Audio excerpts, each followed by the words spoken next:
Channel does not promote any violent, harmful, or illegal activities. All content provided by this channel is meant for an educational purpose only.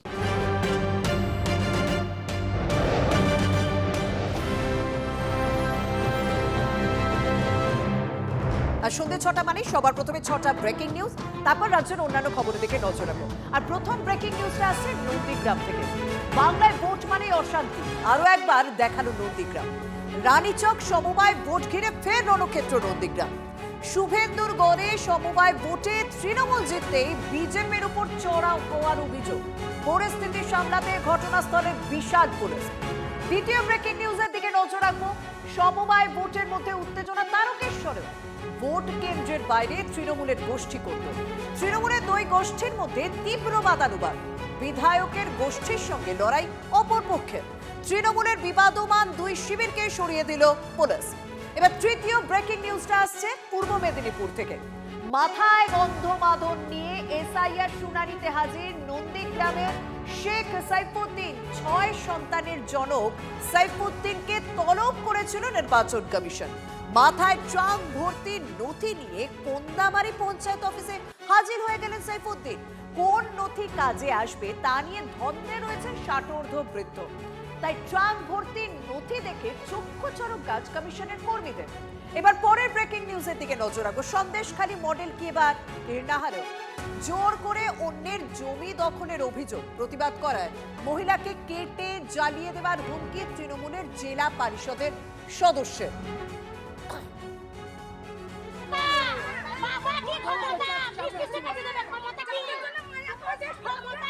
এবার পরের খবরের দিকে নজর রাখতে হবে। BJP নেতা জিতেন্দ্র তিওয়ারিকে গীতা বিতরণে বাধা দেওয়ার অভিযোগ তৃণমূলের বিরুদ্ধে। বিজেপি তৃণমূল বচসা হাতাহাতি। পাণ্ডবেশ্বরের গোবিন্দপুরে এই ঘটনাকে কেন্দ্র করে ব্যাপক উত্তেজনা। আচ্ছা, ভোটের আগে কি তৃণমূলের কোনো নতুন দুর্নীতি বা নতুন কেলেঙ্কারির পর্দা ফাঁস হতে চলেছে? কারণ সেরকমই তো ইঙ্গিত দিলেন বিজেপির সাংসদ প্রাক্তন বিচারপতি অভিজিৎ গঙ্গোপাধ্যায়। কেলেঙ্কারি ফাঁস হলেই টানা ৭২ ঘন্টা বন্ধ ডাকার পরামর্শ। রাষ্ট্রপতির শাসন জারি না হওয়া পর্যন্ত আন্দোলন হোক, মন্তব্য বিজেপির সাংসদ অভিজিতের। কিন্তু তিনি ঠিক কি ইঙ্গিত করতে চাইলেন আমরা জানবো, সেটা আমাদের সহকর্মী সুজয় থেকে। তবে সবার আগে একটুখানি বক্তব্যটা শোনাই।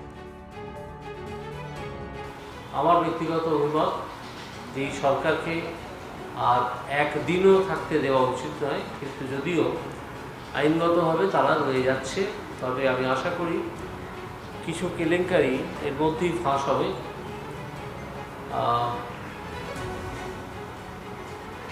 এবং তখন আবার একটা জোরদার আওয়াজ উঠবে এই সরকারের চলে যাওয়ার বিষয়ে।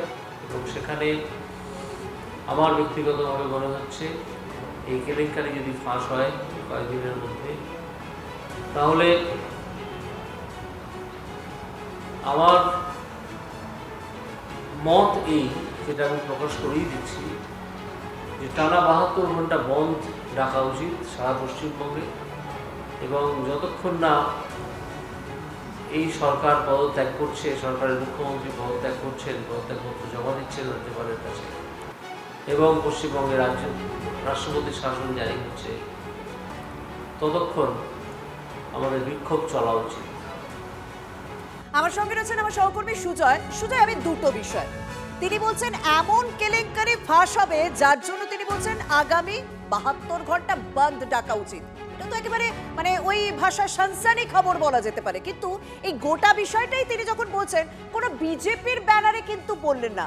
কোন ব্যানারে তিনি এই কথাটা বলছেন, মানে কি ইঙ্গিত করতে চাইলেন, কি এমন ফাঁস হবে এবং কোন ব্যানারে দাঁড়িয়ে এই কথাটা বলছেন প্রাক্তন বিচারপতি বিজেপির সাংসদ অভিজিৎ গঙ্গোপাধ্যায়? সুজয়, দেখো, তার কাছে আমরা জানতে চেয়েছিলাম যে তিনি কি সাংসদ অভিজিৎ বন্দ্যোপাধ্যায় হিসেবে এই কথাটা বলছেন, অভিজিৎ গঙ্গোপাধ্যায় হিসেবে এই কথাটি বলছেন। তিনি স্পষ্টত জানান যে তিনি একটি অরাজনৈতিক মঞ্চে এসেছেন। এবং তুমি জানো, কলকাতা প্রেস ক্লাবে আজকে পশ্চিমবঙ্গ ঐক্যবদ্ধ যুব সমাজ নামে একটি সংগঠন, যার অন্যতম নেতৃত্ব হিসেবে রয়েছেন রাজন্না হালদার, তার ডাকা সেই সংগঠনের একটি সাংবাদিক বৈঠক ছিল, যেখানে মূলত উত্তরবঙ্গ থেকে দক্ষিণবঙ্গ গোটা রাজ্যকে দুর্নীতিমুক্ত এবং যুব সমাজে যাতে কর্মসংস্থান হয় এই দাবিতে একটা পদযাত্রার ঘোষণা করা হয়। সেখানেই অভিজিৎ গঙ্গোপাধ্যায় উপস্থিত ছিলেন, প্রাক্তন বিচারপতি এবং বর্তমান বিজেপি সাংসদ। তিনি তার পরিচয়টা এড়িয়ে গিয়েছেন। তিনি জানিয়েছেন যে তার কাছে নির্দিষ্ট কিছু ক্লু রয়েছে, একটা বড়সড় দুর্নীতি রয়েছে, যেটা যদি পর্দা ফাঁস হয়, তিনি কিন্তু যদি শব্দটা উল্লেখ করছেন, তাহলে 72 ঘন্টা ধর্মঘট ডাকা উচিত, বন্ধ ডাকা উচিত এবং যতক্ষণ না পর্যন্ত বর্তমান সরকার পদত্যাগ করছে, বর্তমান সরকার মুখ্যমন্ত্রী পদত্যাগ করছে, ততক্ষণ পর্যন্ত বন্ধ চালিয়ে যাওয়ার দরকার, এই কথা তিনি জানিয়েছেন। তার কাছে জানতে চাওয়া হয়েছিল যে তিনি কি শিক্ষা দুর্নীতি তুমি যে ব্যাখ্যাটা করছো সেটা তো অবশ্যই শুনবো, কিন্তু আমার তোমার কাছে আরো একটা প্রশ্ন, যে এই যে ক্লু রয়েছে তার কাছে একটা বড়সড় দুর্নীতি ফাঁস হবে, এই দুর্নীতিটা ফাঁস করবে কে? ওই ঐক্যমঞ্চ, না অভিজিৎ গঙ্গোপাধ্যায়, না বিজেপি সাংসদ বা প্রাক্তন বিচারপতি অভিজিৎ গঙ্গোপাধ্যায়? এইটা কি ক্লিয়ার করেছেন? মানে আমি হাওয়ায় একটা কথা ভাসিয়ে দিলাম সেটা তো নয়। আর তিনি তার রাজনৈতিক পরিচয় এবং তার অতীতের পেশাগত পরিচয়টা তো এড়িয়ে যেতে পারেন না, কিন্তু এই দুর্নীতিটা ফাঁস করবে কে? মানে ভাসিয়ে দিলাম, না সত্যি কোনো স্পেসিফিক কোনো সংগঠন সেই ফাঁস করবে সেরকম কিছু ব্যাখ্যা করেছেন? দেখো, কি সেই দুর্নীতি, কবে সেই দুর্নীতির পর্দা ফাঁস হবে, কেই বা ফাঁস করবে, সম্পূর্ণটা তিনি রহস্য জিয়ে রেখেছেন। তিনি বলেছেন যে তিনি আশা করছেন দুর্নীতি পর্দা ফাঁস হবে, যদি ফাঁস না হয় তাহলে আদালতে যাওয়া হবে। কে আদালতে যাবে, কারা আদালতে যাবে, সেটাও তিনি স্পষ্ট করেননি। শুধু তিনি জানিয়েছেন, তাকে প্রশ্ন করা হয়েছিল যে সেটা কি শিক্ষা সংক্রান্ত দুর্নীতি, তিনি জানান যে শিক্ষা সংক্রান্ত কোনো দুর্নীতি নয়। তবে তিনি এটাও জানান যে এই যে দুর্নীতির কথা তিনি বলতে চাইছেন, সেই দুর্নীতিতেও একেবারে প্রশাসনের একেবারে শীর্ষ পদে যারা রয়েছেন তারা যুক্ত রয়েছে বলে তিনি দাবি করেন। ফলে একটা রহস্য জিয়ে রাখলেন। কিন্তু যে সত্যি তো তিনি শিক্ষক দুর্নীতি নিয়ে যে সমস্ত মামলা হয়েছিল তিনি তখন বিচারপতি ছিলেন, তাহলে কি এই দুর্নীতিটা শিক্ষায় দুর্নীতি, মানে শিক্ষা সংক্রান্ত? না, তিনি কার্যত বিষয়টা উড়িয়ে দিয়েছেন, না শিক্ষা সংক্রান্ত নয়, এটা অন্য দুর্নীতি এবং এখানেও প্রশাসনিক কর্তারা জড়িয়ে রয়েছে। আমরা অভিজিৎ গঙ্গোপাধ্যায়ের প্রতিক্রিয়াটা একটু দর্শকদের শোনাই। শিগগিরই একটা কেলেঙ্কারি উদ্ঘাটিত হতে পারে। যদি তা হয় তাহলে আমাদের শুধু 72 কেন 144 ঘন্টার বন্ধ রাখতে হতে পারে। সেটাই, হ্যাঁ, আমি ক্লু পেয়েছি, আমি অপেক্ষা করছি। এটা কিভাবে ডিসক্লোজ করা যায় আমার হাতে সেটা নেই এখনো, একটু সময় লাগবে। আর যদি ডিসক্লোজ না হয় তাহলে আদালতেই দেখা হবে। সেটা কি শিক্ষা সংক্রান্ত? না, শিক্ষা সংক্রান্ত নয়। মানে আরো একটা দুর্নীতি ভোটের আগে ফাঁস হবে আপনি বলছেন, ইঙ্গিত দিচ্ছেন। দুর্নীতিটা হয়ে আছে, তার খবর ফাঁস হবে, আপনি সামনে হতে পারে, সেটা আমি এখনই বলতে পারছি না। কে সামনে আসবে, সামনে নাও আসতে পারে আদালতের কারণে। তবে সেই দুর্নীতি যদি আদালতের বাইরে সামনে আসে তাহলে ক্রমাগত বন্ধ রেখে এই সরকারকে উৎখাত করা ছাড়া আর কোনো উপায় থাকবে না। আমরা অভিজিৎ গঙ্গোপাধ্যায়ের এই বক্তব্য নিয়ে প্রতিক্রিয়া নিয়েছিলাম তৃণমূল কংগ্রেস নেতা চন্দ্রিমা ভট্টাচার্যের সঙ্গে। তিনি কিভাবে ব্যাখ্যা করছেন অভিজিৎ গঙ্গোপাধ্যায়, মানে বিজেপির সাংসদ বা প্রাক্তন বিচারপতির এই দুর্নীতি প্রসঙ্গে বক্তব্যে তিনি তার প্রতিক্রিয়া। আমি জানি না কি কি বলছেন, বড় কেলেঙ্কারি। উনি আবার সব জানতা মানুষ, আমার বাবা অত জ্ঞান নেই, সুতরাং একেই তো এই জ্ঞানদার চোটে অস্থির। তারপরে ওনার জ্ঞানের কাছে আমি বলতে পারবো না, উনি হয়তো জানেন কি একটা বড় কিছু হবে। উনি মাঝে মাঝে নানান রকম কথা বলেন, সেটা এদিকেও হয় ওদিকেও হয়, সেটা আমি জানি না। না, আমি জানি না বন্ধ মানে কি বন্ধ করবেন, উনি বন্ধ করবেন জানি না, সে কত শক্তি কি না আমার জানা নেই। আর উনি তো বিচারপতি ছিলেন, তা উনি জানেন যে রাষ্ট্রপতি শাসনটা কখন হয়। আমরা শুনলাম, বুঝতেই পারলাম যে এই বিষয়টা নিয়ে ইতিমধ্যে রাজনীতি শুরু হয়ে গিয়েছে এবং রাজনীতির উত্তাপও ক্রমশ বাড়তে থাকছে। আমার সঙ্গে রয়েছেন আমার সহকর্মী সুজয়। সুজয়, আজকে যদি এই ঐক্য মঞ্চের পক্ষ থেকে সাংবাদিক বৈঠক না হতো, তাহলে কি অভিজিৎ গঙ্গোপাধ্যায় এই যে নতুন দুর্নীতির একটা ক্লু তিনি পেয়েছেন সেই বিষয়টা বলতেন না? এই বিষয়ে কি তাকে প্রশ্ন করা হয়েছিল? তিনি হঠাৎ আজকে এই ঐক্য মঞ্চের ব্যানারে সাংবাদিক সম্মেলনে কেন সেই বিষয়টা উল্লেখ করলেন?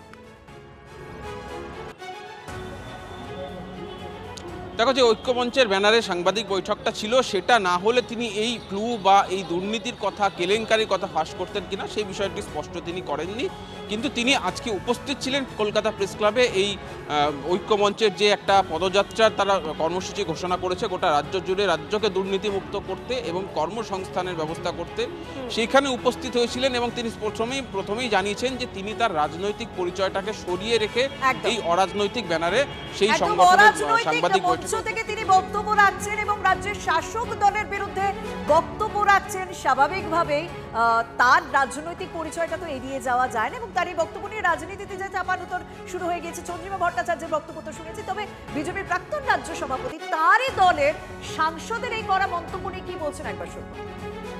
যেহেতু একজন সাংসদ এবং এক্স জাস্টিস, স্বাভাবিকভাবে তার কাছে নিশ্চয়ই কোনো গুরুত্বপূর্ণ খবর আছে, সেটা সময় এলেই বোঝা যাবে। আপাতত তো আমি তো বুঝতে পারবো না, ওনার সাথে কথা বলে হয়তো বুঝতে পারবো। এখন প্রত্যেকটা রাজনৈতিক দলেরই সমস্ত কিছুই লক্ষ্য হচ্ছে 26-এর বিধানসভা নির্বাচন, আর বিজেপির কাছে তো এবারে টার্গেট বাংলা, কারণ বিহার হয়ে তারা এবার বাংলা জয়ের স্বপ্ন দেখছেন। আর এই কারণেই ইস্তেহার তৈরির লক্ষ্যে 11 জনের কমিটি গড়ছে বঙ্গ বিজেপি। কমিটির চেয়ারম্যান তৃণমূল থেকে বিজেপিতে যাওয়া উত্তর কলকাতার বর্ষিয়ার নেতা তাপস রায়। এই কমিটিতে সংকল্প পত্র, এই কমিটি এবং সেই কমিটিতে রয়েছেন বিজেপির একাধিক শীর্ষ নেতৃত্ব।